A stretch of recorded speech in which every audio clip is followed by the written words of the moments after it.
تعجب کیا نا کہ خدا کی قسم اتنی کم تنخواہ.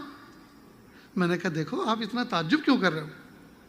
جو دولت کما کے سیٹھ بن کر آپ اس ایئرپورٹ پہ بیٹھے ہوئے ہیں، میں اسی $35 کے اندر میں بھی اسی ایئرپورٹ پہ بیٹھا ہوں. ہم تو دونوں برابر ہیں. جس جہاز میں اڑ کر آپ آئے ہیں ایسے ہی جہاز میں بھی اڑ کر آیا ہوں، اور ایسے میں اڑ کے چلا جاؤں گا.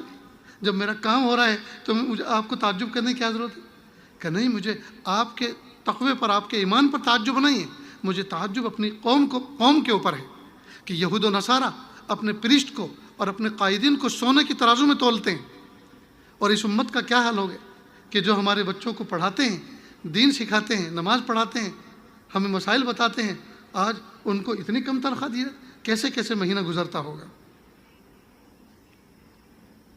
بہرحال تو امت کا حال خود یہ ہے، خود اپنے خرچے نہیں دیکھتے، خود اپنے خرچے نہیں دیکھتی. لیکن امام صاحب کی تنخواہ میں اگر $100 کا اضافہ ہو جائے تو فوراً لوگوں کے پیٹ میں دکھتا ہے ان کی تنخواہ کیوں بڑھا دی گئی. وہ چاہتے ہیں کہ یہ بھوکے پیاسے رہیں، یہ ان کے بچے کمزور رہیں، یہ ہر ایک اعتبار سے پھٹی چل رہیں. اور امت کا حال اتنا فاسد ہو چکا ہے. اگر امام صاحب کے پیٹ پہ پان کا داغ لگا ہو، پیٹ کے آگے کا جو کرتا ہے یہ دامن پہ پان کی پیک لگی ہوئی ہو، اور ٹوپی ٹیڑھی ہو، اور وہ بھی میلی کچیلی ہو، اور داڑھی بھی الول جلول ہو، اور ایک پائنچا اونچا ایک نیچا ہو، تو کہتے ہیں بہت پہنچے ہوئے بزرگ ہیں، بہت بڑے اللہ کے ولی ہیں. یہ بہت بڑا اللہ کا ولی نہیں ہے، بہت بڑا غافل ہے. اللہ کے محبوب صلی اللہ علیہ وسلم نے کیا ہمیں یہ تعلیم سکھائی؟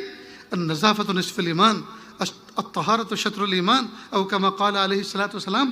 ہمارے نبی کے تو یہ روشن تعلیمات ہیں. بہرحال دوستو، اوپر سے نیچے تک بہت زیادہ جو ہے بگاڑ آ چکا ہے. ضرورت ہے ہم اپنے ایک ایک عمل کی اصلاح کریں. پیر کے ناخن سے لے کے سر کے بال تک، پیدائش کی صبح سے لے کر وفات کی شام تک اللہ تعالیٰ نے ہر موقع، ہر گھڑی کا ہمیں کوئی حکم دیا ہے، ہمیں اس کے بارے میں کچھ احکام دیے ہیں. ہمیں چاہیے کہ ان کو فالو کریں.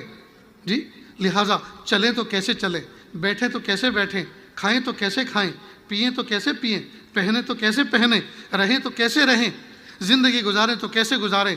جی، معاشرت کیا، اخلاق کیا، عادات کیا، عبادات کیا، معاملات کیا، تمام کی تمام چیزیں ہماری ایک کلاس ہونی چاہیے. دعوت و تبلیغ صرف مخصوص راستے میں نکلنے کا نام نہیں ہے. مومن 24 گھنٹے کا مبلغ ہے. مومن 24 گھنٹے کا داعی ہے. اس کا چلنا دعوت، اس کا بیٹھنا دعوت، اس کا بولنا دعوت، اس کی خاموشی دعوت، اس کا سونا دعوت، اس کا کھانا پینا دعوت، ہر چیز کی دعوت ہے. اس لیے کہ ایک دعوت ہے قولی، زبان سے کسی کو ہدایت کی طرف بلانا، اور ایک دعوت ہے عملی